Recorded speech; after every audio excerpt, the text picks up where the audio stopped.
The last chocolate truffle rolled out of the box, tumbling across the Manhattan pavement and landing right at the edge of a pair of polished leather shoes. Emily Carter had no strength left to cry. The city's midday sun scorched her skin, her shirt soaked with sweat, and her hands trembled from exhaustion. She sat motionless in her worn-out wheelchair, surrounded by a sea of strangers who never bothered to look down. 4 months ago, a hit-and-run accident shattered her world. The car that struck her fled the scene, leaving her partially paralyzed and pregnant. Since that night, everything had unraveled. No family, no support.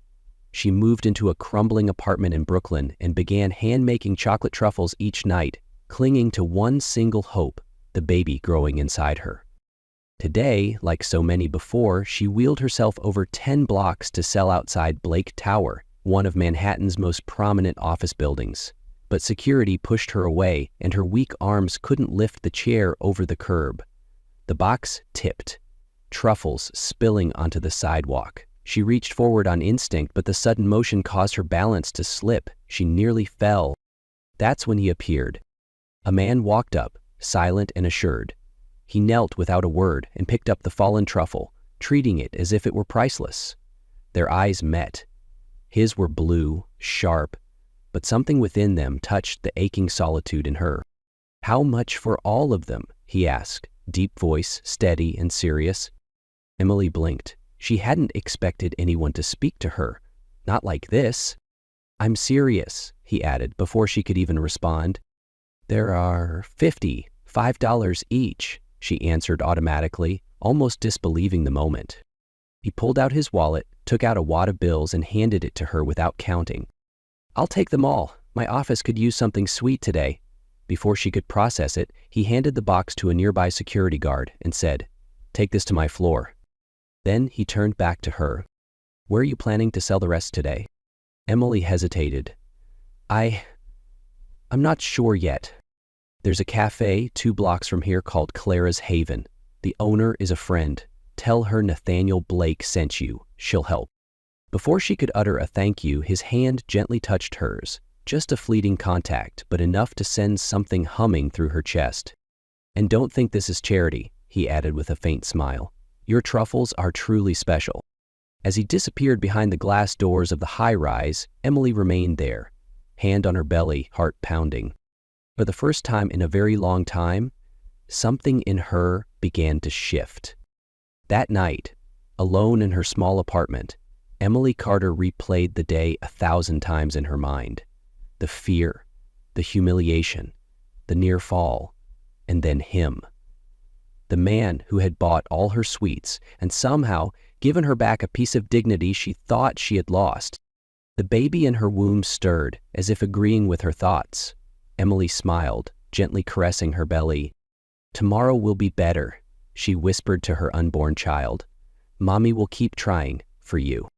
While preparing a fresh batch of brigadeiros in the tiny kitchen, she couldn't stop thinking about those blue eyes, that gentle smile, that voice that had wrapped around her like an invisible embrace. What she didn't know was that Nathaniel had once met her at a community fundraiser months ago, before the accident. Her radiant smile and warm spirit had stayed with him. Now, in his office, he flipped through the same file he had quietly kept since that day, containing her photograph, taken before the world changed. "I finally found you," he murmured, his gaze filled with emotions too complex to name. "And this time, I won't let you disappear again." It was only 6 a.m., and Emily Carter was already fixing her hair in the bathroom. Her hands trembled slightly as she tried to tie it neater than the day before. The cheap coat, the pale pink apron, and the determined look in her eyes were all reflected clearly in the mirror. "Today, Mommy will do better," she whispered to the baby growing inside her. She hadn't been able to stop thinking about Nathaniel Blake all night. Those blue eyes had haunted even her dreams. The cafe Nathaniel had mentioned was her first destination of the day. Emily never imagined she'd find herself in a place like this. Clara's Haven was tucked into a quiet corner of Soho, nestled between old bookstores and quirky art studios. The scent of fresh espresso mingled with warm pastries wafted through the air, wrapping around her like a gentle welcome. She hesitated slightly as her wheelchair bumped against the edge of the curb. Then the door opened, and a vibrant voice rang out.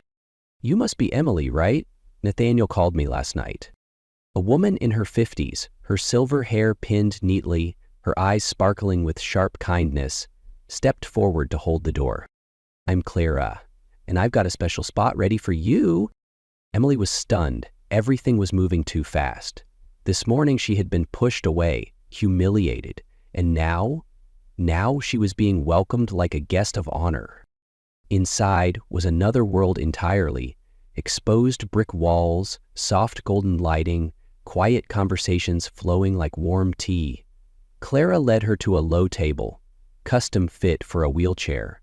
On it sat a delicate sign, "Delights by Emily, handmade with love." "But I can't afford this kind of space," Emily began. "No one said you had to pay," Clara said gently. "We split profits, 50-50, equal partners." Before Emily could respond, the doorbell chimed. A familiar figure stepped in.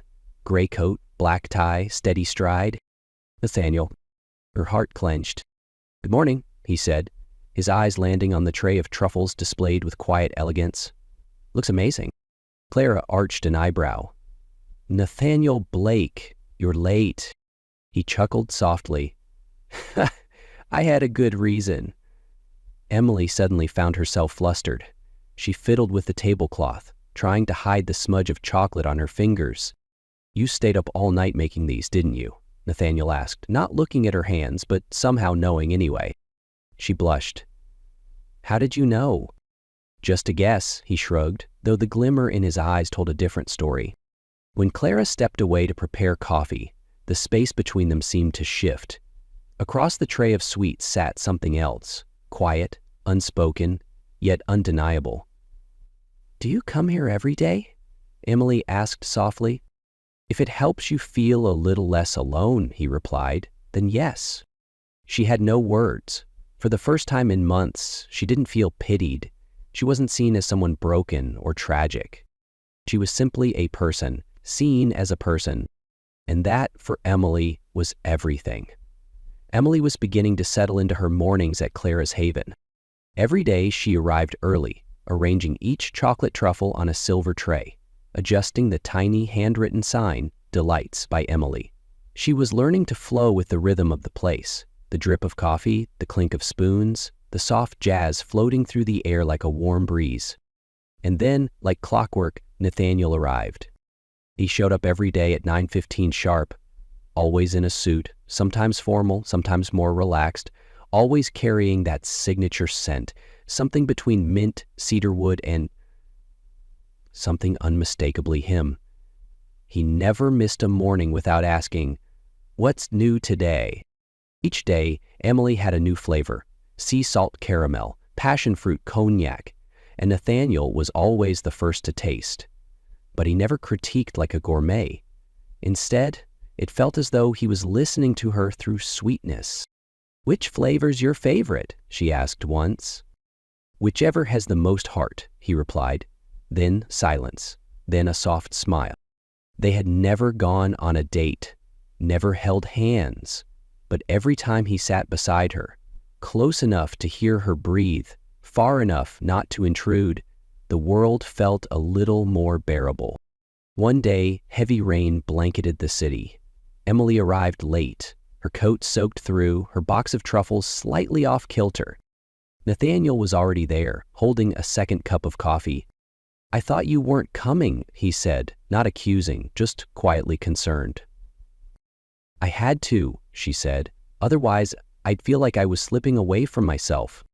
He said nothing, just pushed the cup toward her. "For you." She couldn't remember the last time someone had something waiting for her. Then came the morning he didn't show up. 9:15 passed, then 9:30, 10 o'clock. She tried not to notice, tried to smile at customers, but every sound around her faded into background noise. She realized Nathaniel wasn't just the man who bought her truffles. He was the quiet pillar she had unknowingly leaned on. He came back the next day. His suit was slightly wrinkled, his eyes shadowed. "Sorry," he said softly.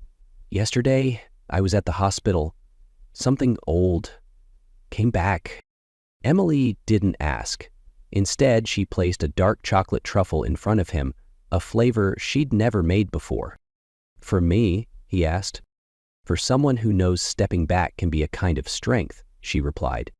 He looked at her for a long moment, as if wanting to say something, but didn't. Something was growing between them, unnamed, undefined, but real.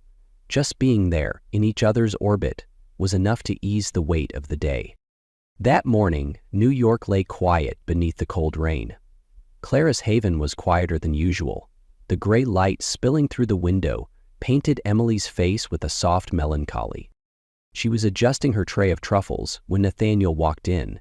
Rain-speckled coat, slightly tousled hair, but the same unwavering gaze. "Have you had breakfast?" he asked. She shook her head. "I'm not hungry." He said nothing more, simply ordered 2 plates of buttered toast and ginger tea. They sat across from each other in the silent cafe, in a space where neither touched, but the air between them felt heavy, like something unspoken pressing in from all sides. Nathaniel set his tea down, turning the cup slowly in his hands before finally speaking. "Emily, there's something I need to tell you." She looked up. He wasn't looking at her. His eyes were on the window, on the rain that crossed like old memories. "That night, the night of the accident, I was there." Emily froze. "The car. I was right behind it. I saw it hit you. I saw you thrown to the ground. I was the one who called the ambulance." The world seemed to stop. In her mind, the hazy flashes of that night rushed back. Headlights, screeching tires, a deep voice begging her to stay awake. "It was you," she whispered. He nodded. "I held your hand the whole time while we waited, but when I got to the hospital, you were gone." "Because I didn't want to be found," she said softly, hands tightening in her lap. "I thought my life was over." No, it was just beginning. Nathaniel looked up, and for the first time his gaze met hers, full, steady, and unflinching. "I searched for you. For more than 2 months. I couldn't stop thinking about you, about how you still managed to smile, even when you couldn't move." Emily didn't know what to say. Part of her wanted to cry. Another part wanted to run from the weight of it all. "So, all those times you came here, was it because—" "At first, to make sure you were okay," he admitted, voice low. "But it stopped being just that." "You pity me?" "No." Nathaniel's answer was immediate, sharp enough to make her flinch. "I admire you. I owe you the truth. But I also owe myself a chance to be near you." She gave a bitter smile. "I'm a pregnant woman in a wheelchair selling candy on the sidewalk. You're the CEO of a finance empire. Nathaniel, this isn't real." "No," he said, quiet but firm. "It's not real. It's true. And I can't pretend anymore." A silence fell, heavy like the raindrops outside. Emily stared at him for a long moment. Then, instead of rejecting or accepting, she reached for the truffle box and gently placed a new one before him. "Dark chocolate, candied orange peel," she said, the flavor of things we're not ready to name. He picked it up, his eyes never leaving hers. Just then the baby kicked hard, and Emily Carter instinctively placed her hand over her belly. Nathaniel didn't miss the movement. He watched her, his gaze deep, almost moved. "How far along are you?" he asked, his voice low and slightly hoarse. 6 months, she answered automatically, then frowned, wondering why she had just shared something so personal with a stranger. But he didn't feel like a stranger. There was something familiar about him, something both comforting and distant. That left her unsettled. "The baby's father?" he began to ask, but she cut him off coldly. "He's no longer part of my life." Nathaniel nodded, as if he had already expected the answer. A flicker of something sharp passed through his eyes. "He's a fool," he said simply, then turned back to his coffee. The words made Emily's eyes sting. "You don't know anything," she murmured, almost to herself. "I know more than you think," he replied, still looking at her, his gaze so intense it sent a chill down her spine. Before she could say another word, a noisy group entered the cafe. They looked at her with curious stares, whispering unkind things under their breath. And then Nathaniel did something completely unexpected. He stood up, walked around to the back of her wheelchair, and gently pushed her toward a private table in the corner. After Nathaniel left, Mrs. Evelyn approached, carrying a cup of tea. "He told you, didn't he?" she asked gently. "About the accident?" "He's been looking for you for 2 months," she said softly. "I've never seen a man so determined. And when you showed up here selling sweets outside the cafe, he was already there, waiting. That wasn't a coincidence." "Why?" Emily whispered. "Why would he care so much about me?" "Sometimes," Mrs. Evelyn smiled kindly, "destiny has a strange way of bringing together those who are meant to belong to each other. And when you meet someone who stirs something deep in your heart, logic doesn't stand a chance." That night, alone in her apartment, Emily opened the envelope Nathaniel had left behind. Inside was a scheduled doctor's appointment and a small card with a handwritten note. "Because you deserve every chance in this world. And because there's something I need to tell you. Something I've kept hidden since that fateful rainy night. NB." The baby in her belly kicked gently, as if in agreement. And for the first time in many months, Emily allowed herself to dream of a different future. A future where love, second chances, and a real family might actually exist. Days passed. Nathaniel didn't call. Emily sat in the cafe, eyes fixed on the rain streaking down the window, her heart as heavy as the gray sky above. She touched the phone in her pocket, countless unread messages. "You haven't called him back?" Mrs. Evelyn asked, clearly sensing something was wrong. "He called." "Many times?" She nodded, her eyes kind. "It seems he's tormented too." The rain grew heavier, but Emily decided to leave. "Wait until the rain eases," Mrs. Evelyn urged. "You can't safely maneuver the wheelchair down a slippery slope." But Emily had made up her mind, and that's when everything started to fall apart. The newly installed ramp was slick with rain. The wheels slipped. Emily lost balance. She gasped, instinctively shielding her belly. But the fall never came. "I've got you," Nathaniel's voice whispered near her ear, his arm securely holding the wheelchair. "I will always catch you." She opened her eyes. Those deep blue eyes were still there. He was soaked, his expensive suit drenched in rain, but his gaze full of worry and love. "Let me take you home," he said, his voice husky with emotion. "Please." Nathaniel's car was spacious and luxurious, yet the air inside was tense. He drove carefully, his grip tight on the wheel. But he wasn't driving her back to her old apartment. He was taking her to the building where he lived. Emily didn't protest. Something had shifted in that near fall, a truth she could no longer deny. The apartment occupied the entire penthouse floor, with glass walls from floor to ceiling revealing the city, glowing under the rain. But Nathaniel's eyes were only on her. "You're trembling," he noticed, gently draping a soft blanket around her shoulders, his fingers brushing her with tender care. "Why did you bring me here?" she asked quietly. "Because I need to talk to you," he said, kneeling in front of her wheelchair, as he had done before, but this time it was different. There was no distance. "I've been trying to say this for 3 days. I can't wait any longer." "Nathaniel," she began, but he held her hand, eyes locked on hers. "The night of your accident, when I found you lying in the street, something in me changed. I held your hand, waited for the ambulance, and you smiled. In that pain, you smiled and said your baby was strong." Tears poured down Emily's cheeks. The memory rose from the depths, where she had buried it, beneath fear and darkness. "I searched for you for 2 months," Nathaniel continued. "And when I saw you sitting outside my building, selling candy, I knew fate was offering me a second chance. A chance to do what's right." "What's right?" she echoed, her voice trembling. "To protect you," he said, his hand rising to touch her cheek. "To take care of you, to To love me?" she whispered. And in that moment, it felt like the entire city stopped breathing. "Yes," he replied, his voice thick, his eyes glowing. "To love you, since that very night." "Nathaniel, this is insane," she said, shaking her head, trying to outrun the flood of emotions.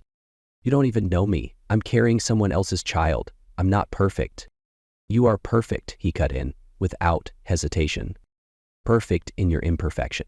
Perfect in your strength. Perfect for me." Before she could protest, he leaned in and kissed her. It wasn't just a kiss of love. It was healing. It was promise. It was a beginning, soft as silk, yet burning like fire. She was no longer just the woman in a wheelchair, not just a single mother abandoned. She was a woman who was loved, desired. When they pulled away, both were breathless. Outside, the storm howled. But inside that apartment, everything felt still. "I love you," Nathaniel whispered, his forehead resting against hers. "And I'll spend the rest of my life proving it, if you'll let me." "How can you be sure?" she asked, voice breaking. "You want all of this? The wheelchair, the baby, the complications?" "When I look at you, I don't see complications," he said. "I see the strongest woman I've ever known, the devoted mother. I see my future." The baby kicked again. They both laughed. "What about the baby's father?" she asked, hand resting protectively on her belly.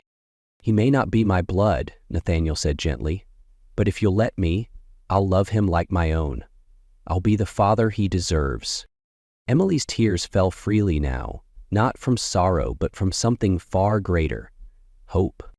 The world seemed to spin, in a whirl of colors and sensation.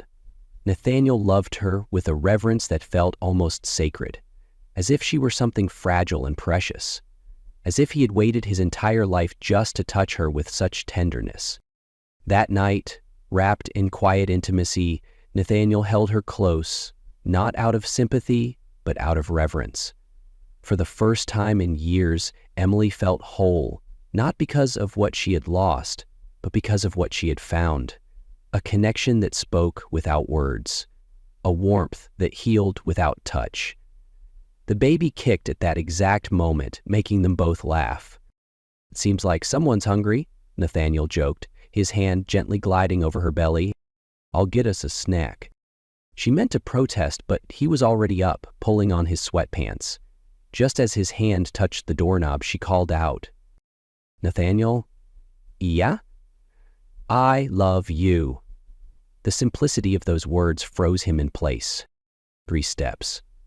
And he was back at her side, wrapping her in his arms, kissing her deeply. "Say it again," he whispered, his voice trembling. "I love you so much," she smiled, resting her face against his chest.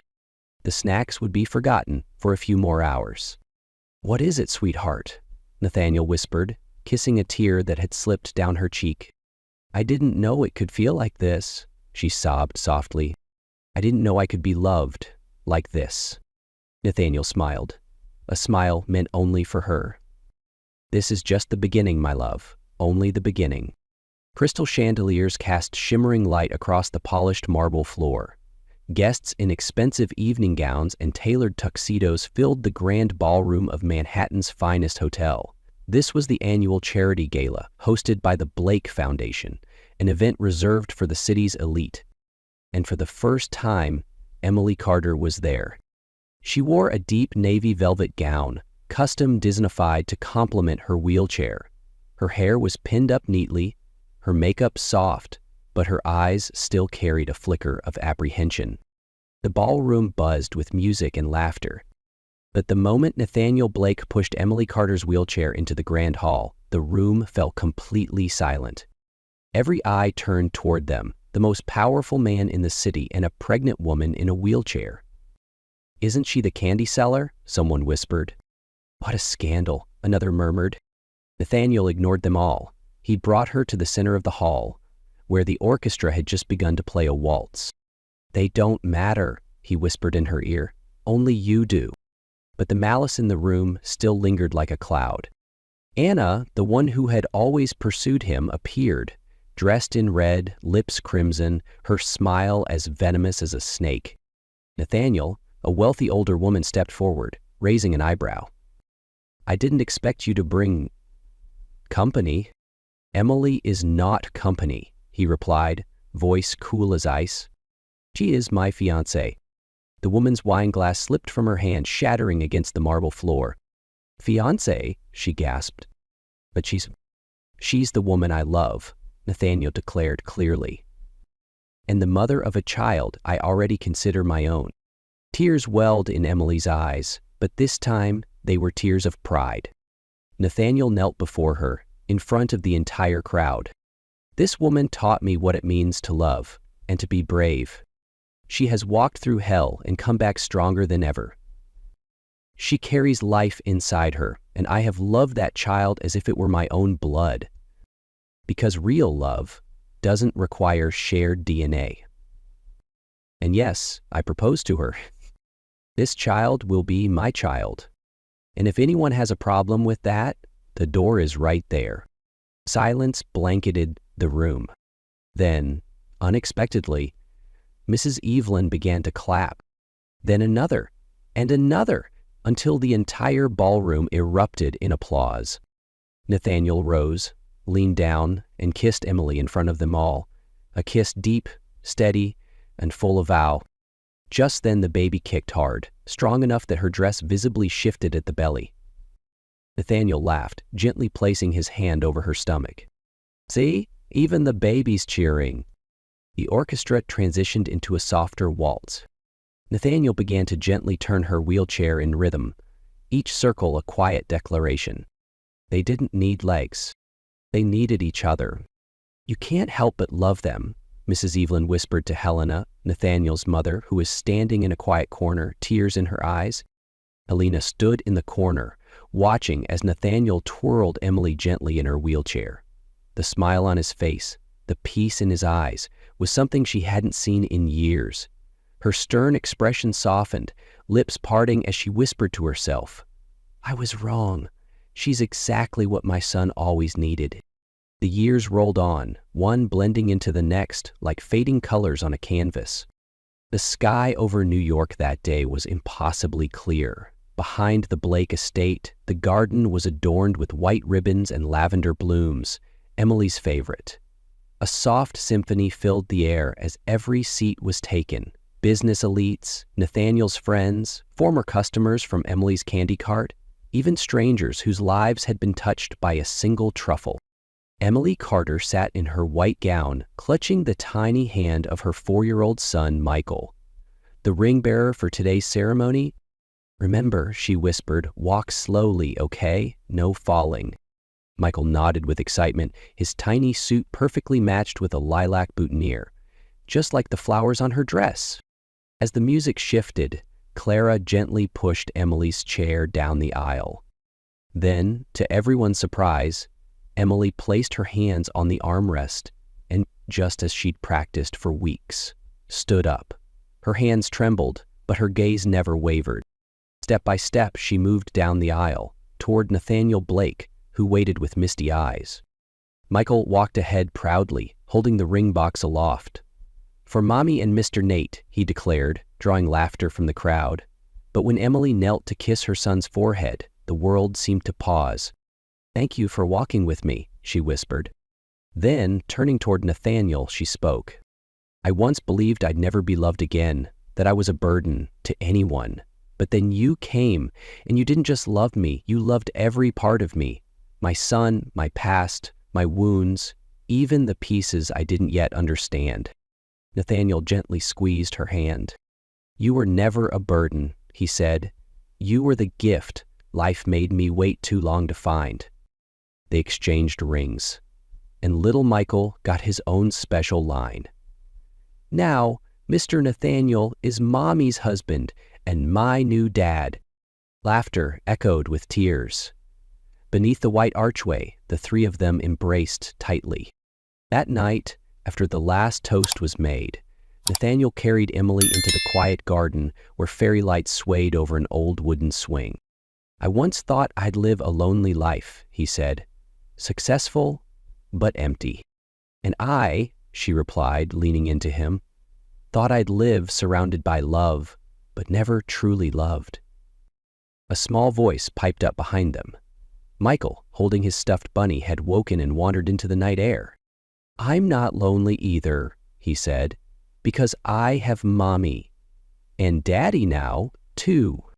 Emily laughed through her tears. "Family," she said, "isn't always born. Sometimes it's built, stitch by stitch, moment by moment. And when love is the thread, it holds, even when everything else falls apart."